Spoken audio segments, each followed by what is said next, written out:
स्वायत्त शासन मंत्री झावर सिंह खर्रा ने कहा कि आने वाले समय में अजमेर के लिए कई शुभ समाचार सामने आएंगे और शहर के विकास को नई गति मिलेगी। जयपुर से जोधपुर जाते समय अजमेर प्रवास के दौरान सर्किट हाउस में शहर भाजपा द्वारा आयोजित स्वागत कार्यक्रम में उन्होंने यह बात कही। खर्रा ने बताया कि आना सागर झील में गिरने वाले नालों के पानी को रोकने के लिए नए नालों का निर्माण किया जा रहा है। इस परियोजना के तहत पानी को डाइवर्ट किया जाएगा, जिससे झील का स्वरूप बेहतर होगा और जल्द ही आना सागर नए रूप में नजर आएगा।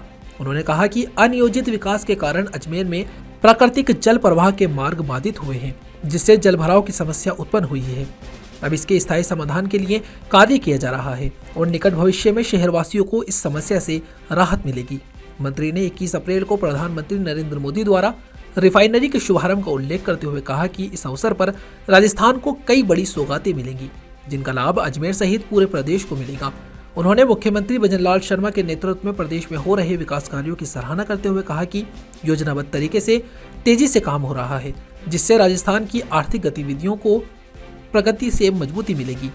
निकाय चुनाव को लेकर खर्रा ने स्पष्ट किया कि राज्य सरकार की ओर से कोई देरी नहीं की जा रही है। उन्होंने बताया कि सर्वोच्च न्यायालय के निर्देशानुसार पिछड़ा वर्ग को राजनीतिक आरक्षण देने के लिए राज्य पिछड़ा वर्ग आयोग की त्रिस्तरीय जांच के आधार पर सटीक आंकड़े आवश्यक हैं। साथ ही उन्होंने बताया कि SIR के अंतिम आंकड़े समय पर नहीं आने के कारण राज्य निर्वाचन आयोग को पुरानी मतदाता सूची के आधार पर कार्यक्रम जारी करना पड़ा। इससे नई सूची और SIR आंकड़ों में अंतर की स्थिति बनी है, जो एक कानूनी चुनौती के रूप में सामने आ रही है। देखिए, सबसे पहले तो मैं आदरणीय प्रधानमंत्री जी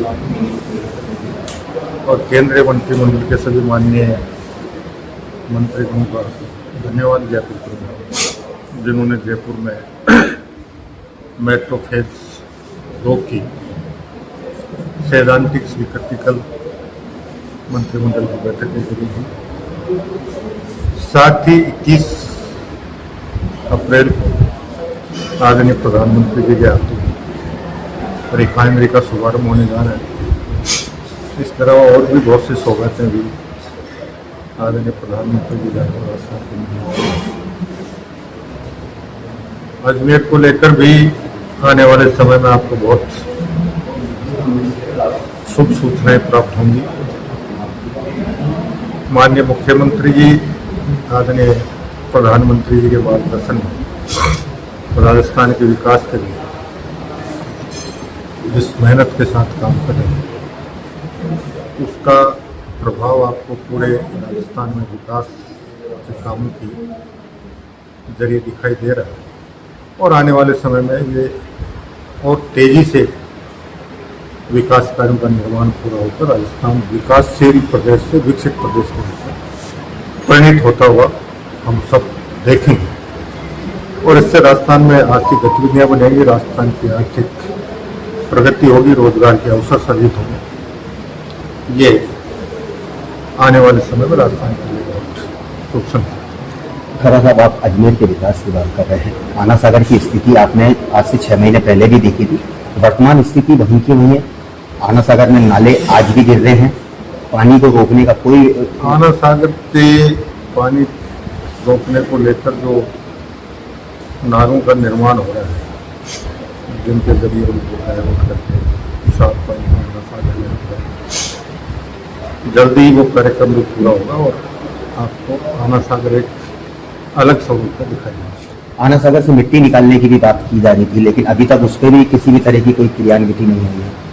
मिट्टी निकालने का काम जल संसाधन विभाग के दिन में रहा है। आज मैं माननीय जल संसाधन मंत्री जी और उनके मुख्य विभाग की बात करके कहाँ किस स्तर तक उन्होंने प्रगति की उसके बारे में। मानसून 2 महीने बाद आने वाला है और ऐसे में जो जल भराव की स्थिति है, ड्रेनेज सिस्टम अजमेर का पूरी तरह से डाउन हो चुका है। अभी भी जो दौलत बाग का एरिया कहें या अपने चौपाटी का हिस्सा कहें, यहाँ पे जल भराव लगातार होता है। देखिए, जिस प्रकार अनियोजित तरीके से अजमेर का विकास हुआ है और उसकी वजह से जो प्राकृतिक जल प्रवाह के मार्ग थे वो अवरुद्ध हुए और अवरुद्ध होने के कारण जल भराव की समस्या उत्पन्न हुई। उसके स्थायी समाधान के लिए भी प्रयास चल रहा है। आने वाले समय में उसकी भी कार्य योजना बनाकर और प्रयास यही रहेगा कि आने वाले वर्षों में अजमेर में जल भराव की समस्या